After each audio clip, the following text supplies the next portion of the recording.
ऐसा ज्ञान दो मुझे जिससे मेरे भीतर का सारा अहंकार नष्ट हो जाए।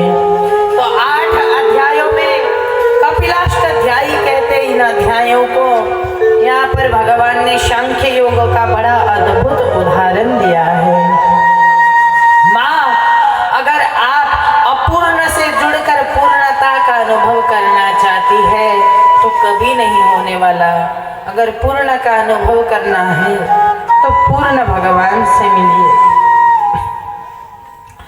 पूर्णमदं पूर्णमिदं पूर्णात् पूर्णमुदच्यते पूर्णस्य पूर्णमादाय पूर्णमेवाय। जीवन को लगा दो तभी तुम्हें आनंद मिलेगा। जगत से हटकर जगदीश में लग जाओ तभी तुम्हें आनंद मिलेगा। पुनीषु शक्तं बंधाय रतं वा पुंसि मुक्तये। ये मन ही बंधन और मोक्ष का कारण है बंधु। देखिए, ताला लगा रहता है ना, उसको खोलने की भी चाबी एक रहती है और बंद करने की चाबी भी एक ही रहती है। ठीक इसी प्रकार अगर भगवान की प्राप्ति करना चाहते हो तो ये मन ही सहायक बनेगा। बस संग को बदल दो। अभी गुटखा खाने वाले, पान खाने वाले, तंबाकू चबाने वालों का संग कर रहे हो तो बदल करके हरि कथा सुनने वाले, हरि कथा गाने वाले भक्तों का, संतों का, ब्राह्मणों का संग करो। वही सहायता देंगे, वही तुम्हारी मार्ग की सहायता करेंगे। और ऐसा कौन? तितिक्षव कारुणिका सुहृदः सर्वदेहिनां अजात शत्रव शांता साधव साधुभूषणा। साधु में ये लक्षण होने चाहिए। तितिक्षवा, कोई कितना ही अपमान करे सहन कर सके। कारुणिका, करुणा से भरा होना चाहिए। सुहृदा, सबको अपना मित्र मानने वाला होना चाहिए। और अजात शत्रवः, किसी को अपना शत्रु ना माने। निज प्रभुमयी देखहि जगत केहि सन करहि विरोध। सब में भगवान है तो विरोध किससे करें?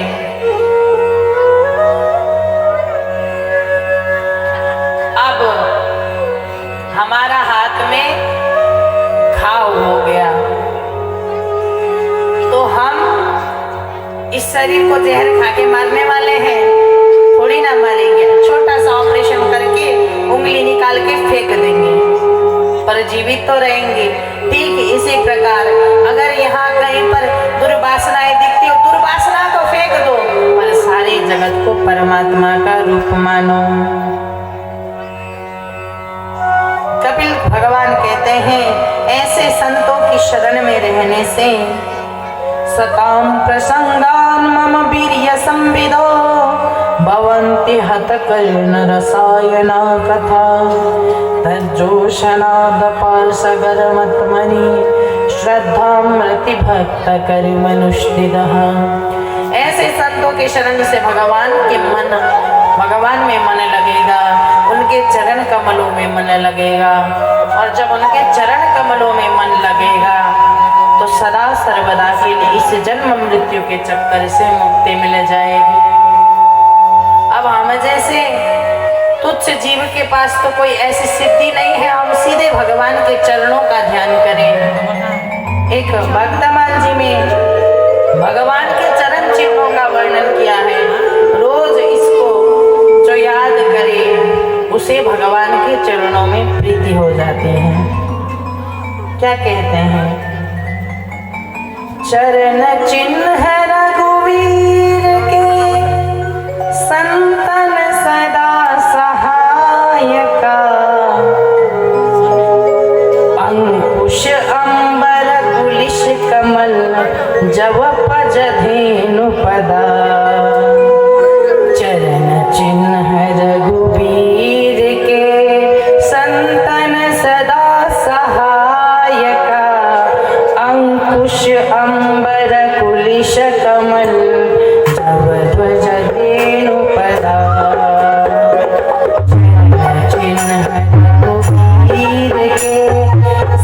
संतन सदा सहायका अंकुश अंबर कुलिश कमल जब तुझ धेनु प्रधान शंख चक्र सस्तिक जम्बू फल कलश सुधारी दास शंख चक्र स्वस्तिक जम्बू फल कलश सुधारी दास चंद्र शोल मिन बिंदुर दुरेखा अष्टकोण त्रय कोण इंद्र अनुपुरुष विशेषा अर्धचंद्र षट्कोण मीन बिंदुर दुरेखा अष्टकोण त्रय कोण इंद्र अनुपुरुष विशेषा सीतापति पद नतमस्तका एते मंगलदायका सीतापति पद नतमस्तका एते मंगलदायका वीर के संतन सदा सहायका वीर के संतन सदा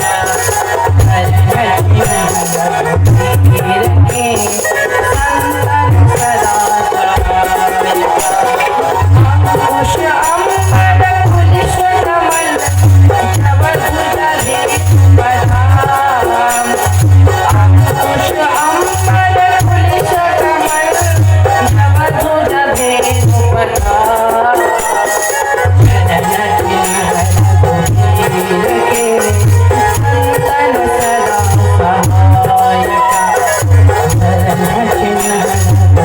वीर के संतन सदा सहायका वीर के संतन सदा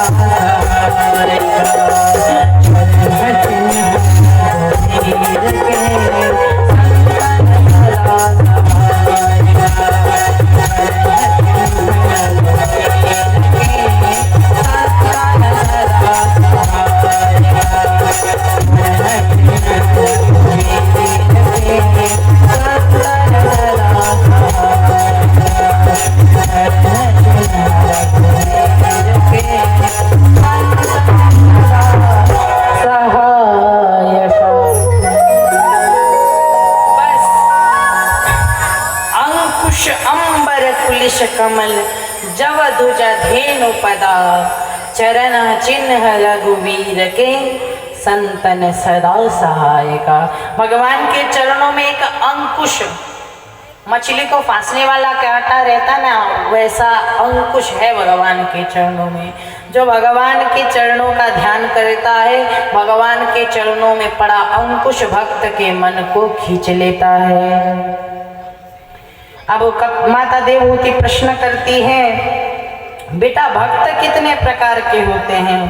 तो कपिल भगवान कहते हैं, भगवान की मूर्ति में ही भगवान को देखने वाला प्राकृत भक्त है, साधारण भक्त है। पर जितना भगवान के अंदर की मंदिर की मूर्ति में कर रहा है, वैसा ही चलते फिरतों में संतों में दर्शन करने लगे, वो मध्यम कोटि का भक्त है। परंतु जो भक्त प्रत्येक शरीरधारी के अंदर उसी परमात्मा का दर्शन करे, वो उत्तम कोटि का भक्त है।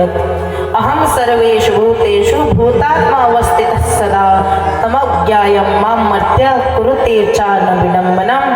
कपिल भगवान कहते हैं, मैं समस्त देहधारियों में विराजमान हूँ, मुझ नारायण से किसी का द्रोह नहीं, पर किसी से द्रोह करने से मेरा द्रोह हो जाता है। इसलिए एक पद गाया जाता है, ठाकुर हमरे रमण बिहारी, हम हैं रमण बिहारी के, साधु सेवा धर्म हमारो, काम न दुनियादारी से। कोई भला कहे कोई बुरा कहे, हम हो चुके रमण बिहारी के। किसी से बुरा मत कहो, किसी से बुरा मत बोलो, सब में उसी पूर्ण परमात्मा को देखो। कोई तुमसे कितना ही क्रोध में बोले, कोई तुमसे कितना ही चिढ़ करके बोले, उसको एक प्रसन्नता से, उसको एक मुस्कुराहट से जवाब दे दो।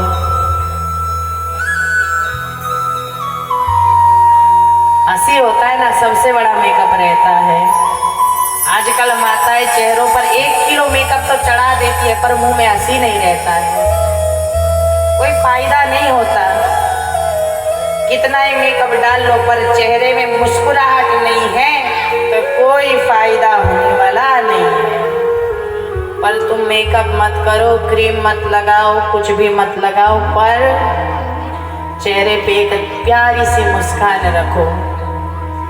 मैंने एक अंग्रेजी में नोवेल पढ़ी थी, उसमें लिखा हुआ था कि हंसते रहने से ना ये जो मांसपेशियां उनका चलाव ज्यादा हो जाता है, तो चेहरा कभी बूढ़ा दिखता नहीं है। जो ज्यादा हंसते वो बूढ़े जल्दी नहीं होते। परंतु हम सभी तो हंसने में भी ऐसे हंसते जैसे पैसा लगता है। प्रसन्न रहिए, मुस्कुराते रहिए, सबको प्रेम करिए, सबसे उत्तम रीति से बात करिए।